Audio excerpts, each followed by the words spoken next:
pessoal, hoje a gente vai continuar o conteúdo de funções, vendo então a função afim. Vamos a algumas orientações. Essa é a aula remota 6. Não esqueçam então de copiar ou imprimir o conteúdo e completar os exemplos assistindo essa videoaula até o final. E não esqueçam também de enviar as fotos lá no Google Class. O que seria então uma função afim? Aqui nós temos a definição. Uma função f dos reais para os reais chama-se função afim quando existem números reais a e b, tal que f de x é igual a x mais b, para todo x pertencente aos reais. Então, vocês devem lembrar na última aula que a gente viu sobre domínio, contradomínio e imagem.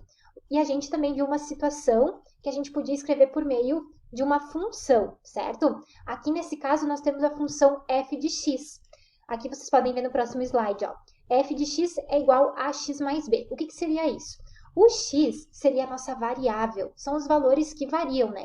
Pode ser qualquer valor que a gente pode atribuir, assim como o f de x, né? Então, a gente viu lá na aula passada que o x a gente chamava de domínio e o f de x era a imagem, né? Que também muitas pessoas chamam de y, certo? Nós temos aqui que o a é o coeficiente angular, tá? E o b é o coeficiente linear. Mais para frente, quando a gente começar os gráficos, a gente vai ver o que cada um representa no gráfico. Mas aqui, geralmente, o b é o coeficiente que não varia, é aquela parte fixa. E já o a, ele está sempre junto com o x, que o x seria a nossa variável. Então, vamos ver um primeiro exemplo aqui para a gente começar, né? Identificando os coeficientes dessa função afim. Então, de novo, sempre aquele que está com o x é o a e o b é o que fica sozinho. Então, vamos ver aqui uma função g, ó, em que g é menos 1 meio x mais 5. Então, vamos ver quem que é o a. O a é o que está com o x. Nesse caso, é o menos 1 meio. Vamos colocar aqui. E o b é o mais 5. Então, vamos colocar aqui também, né? Mais 5. Posso até colocar ele coloridinho para a gente destacar aqui a nossa resposta.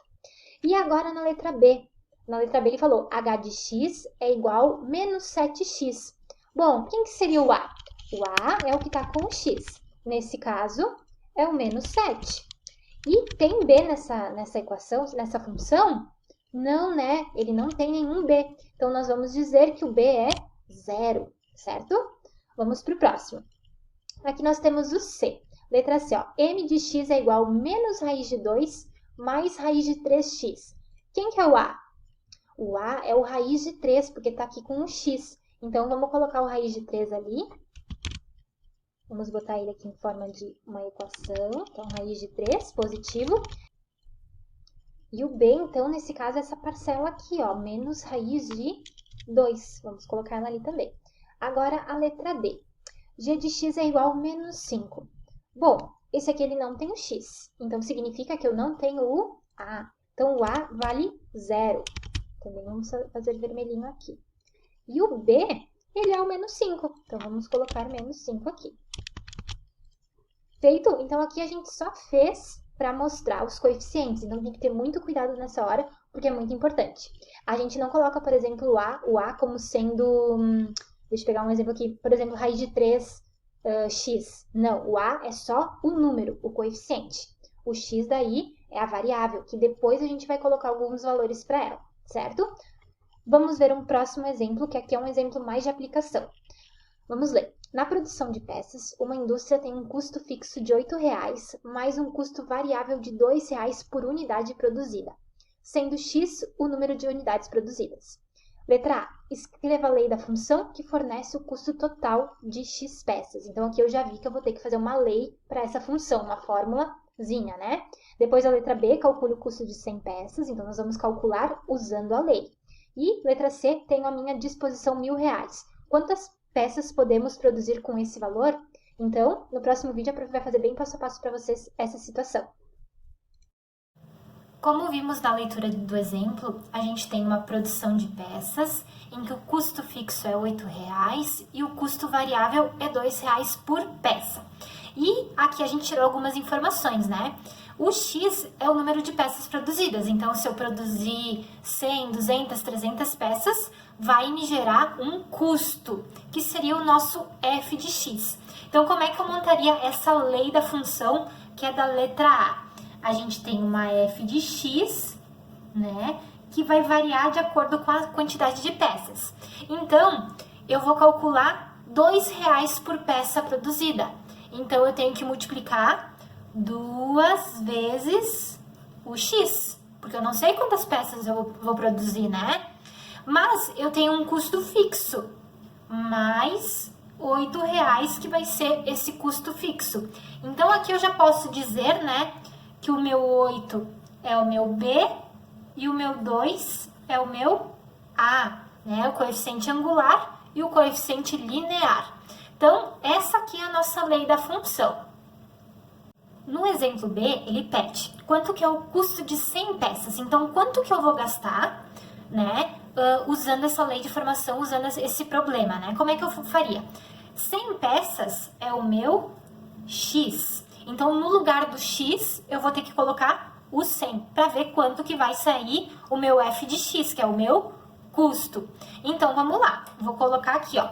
Eu posso até colocar como sendo F de 100, que é o que eu vou calcular, né? No lugar do X, eu coloquei o 100. Então, vai ficar 2 vezes o 100 mais o 8. Isso aí não muda, né? Então, vamos ver.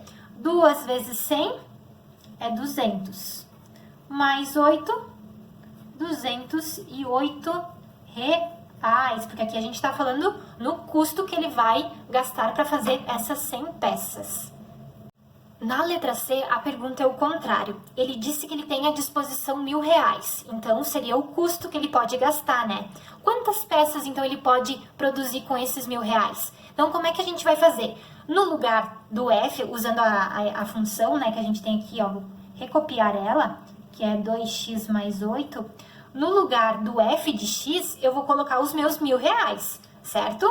Então, aqui desse lado vai ficar o R$ 1.000. E naquele outro vai ficar o 2x mais 8, porque agora eu quero descobrir o x, né? Então, eu vou ter que fazer esse passo a passo aqui. E é uma equação agora. Uma equação a gente já sabe como se resolve, a gente já fez uma revisão sobre isso, né? Então, eu tenho que isolar o meu x. Eu vou mandar tudo que é número para um lado, tudo que é número para o outro, né? E vamos ver quanto que vai dar. Lembra que quando troca de lado, troca o sinal também.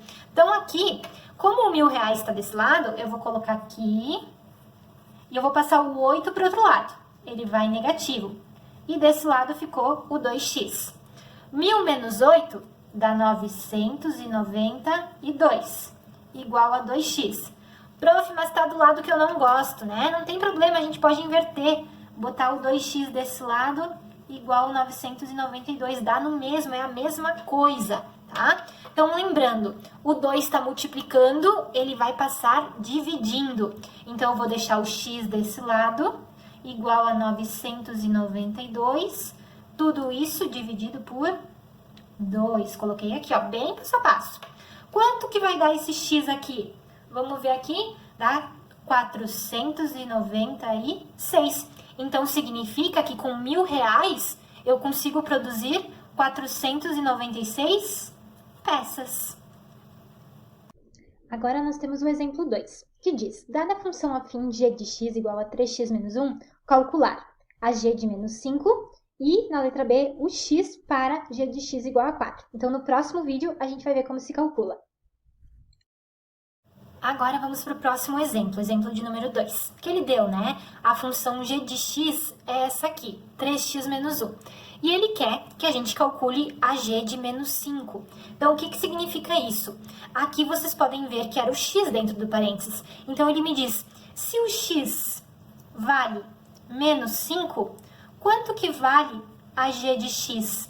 Que pode ser também considerada como meu y, né? Então, o que a gente vai fazer? No lugar do x, a gente vai colocar o menos 5. Vamos fazer a substituição. Então, vai ficar aqui, ó. 3 vezes o menos 5. Vou até trocar de cor aqui para ficar bem claro para vocês. Menos 1. E aqui eu não posso esquecer que é a g de menos 5, tá? Então, quanto que vai dar isso aqui? A gente pode fazer até na mesma linha. 3 vezes menos 5 dá menos 15. Com menos 1, não posso esquecer ali que eu tenho que copiar. Menos 15 com menos 1 soma, né? Porque eu devo 15 e devo 1, eu devo 16. Então, quando g de menos 5 tem essa característica, vai me gerar um menos 16. Então, eu posso vir aqui e botar menos 16. A letra B, ele mudou. Agora ele disse, qual que é o valor de x para g de x igual a 4? Então, quando a gente tem essa lei de formação aqui, o 4 estaria no lugar de todo g de x. Eu vou copiar de novo ela aqui, ó, pra gente ver. G de x é igual a 3x menos 1. Então, que nem no exemplo anterior, o g de x vale 4. Então, todo esse valor vale 4. E o resto, a gente vai copiar igual, porque agora ele quer o valor de x. Quanto será que vale x? Então, vamos lá. Vou passar esse menos 1 lá para o outro lado. Vai ficar 4 com mais 1, trocou o sinal, igual a 3x. 4 mais 1 dá 5, igual a 3x. Agora, quem é que passa dividindo? O 3. Ele vai dividir o 5. Então, vai ficar 5 sobre 3 igual a x. Porque o objetivo é isolar o x. Eu posso escrever dessa forma aqui também, é a mesma coisa. Deu uma fração, não tem problema. Então, quando o g de x vale 4, que também é conhecido como y, né? Muitas das vezes aparece nos exercícios do y, mas que é o g de x, é a nossa imagem, né? Vale 4. Ele terá um x, um domínio, valendo 5 terços. Então, vocês lembram até que a prof fazia lá, né? A gente fazia o x e aqui como sendo o y, né? E fazia também as flechinhas. Então, quando a gente tem os 5 terços aqui, ele vai dar uma flechinha lá no 4, né? Então, lembrem-se disso aqui também, que esse seria o nosso domínio e essa aqui, os valores que recebem a flechinha, é a nossa imagem. Então, pessoal, essa foi a videoaula da semana. Agora vocês têm aí os exercícios para fazerem. Qualquer dúvida que vocês tiverem, podem entrar em contato comigo, certo? Não deixem para a última hora, para não acumular matéria. Façam com calma, mas façam dentro do prazo, certo? Então, uma boa semana a todos e até breve!